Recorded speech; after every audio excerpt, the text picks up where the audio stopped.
मी दीपक माधवराव गुंजाळ, तालुका निफाड, जिल्हा नाशिक. आम्ही डाळिंबरत्न बीटी गोरे सरांच्या प्लॉटवर व्हिजिट करण्यासाठी व मार्गदर्शनासाठी आलो होतो.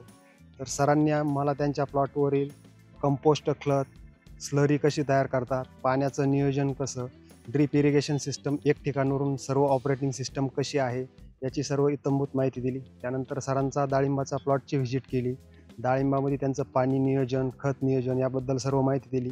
तसेच तिथं शेजारील जे कंपोस्ट खताचा डेपो आहे, सरांनी त्याबद्दल बी मार्गदर्शन केलं. का आपल्याकडे जुनी पद्धत आहे का आपण फक्त उकाड्यावर शेण टाकतो आणि ते वर्ष झालं की फक्त झाडांना टाकतो. तर सरांची पद्धत वेगळी आहे. जे शेणखत आहे ते व्यवस्थित टाकून त्याचं फर्मंटेशनसाठी ते लावलं जातं. दर 3 महिन्याने त्याची चाळणी केली जाते. त्याच्यानंतर आवश्यक असेल तर त्याच्यावर पाणी मारलं जातं आणि त्याच्यामध्ये काही लेंडी खत वगैरे असे विविध खते मिश्रित करून एकदम उत्कृष्ट पद्धतीचं कंपोस्ट खत तयार केलं जातं आणि ते त्यांच्या बागांसाठी वापरलं जातं. त्याच्यामुळे त्याचे रिझल्ट पण उत्कृष्ट मिळतात आणि रासायनिक खताचा वापर पण कमी होतो.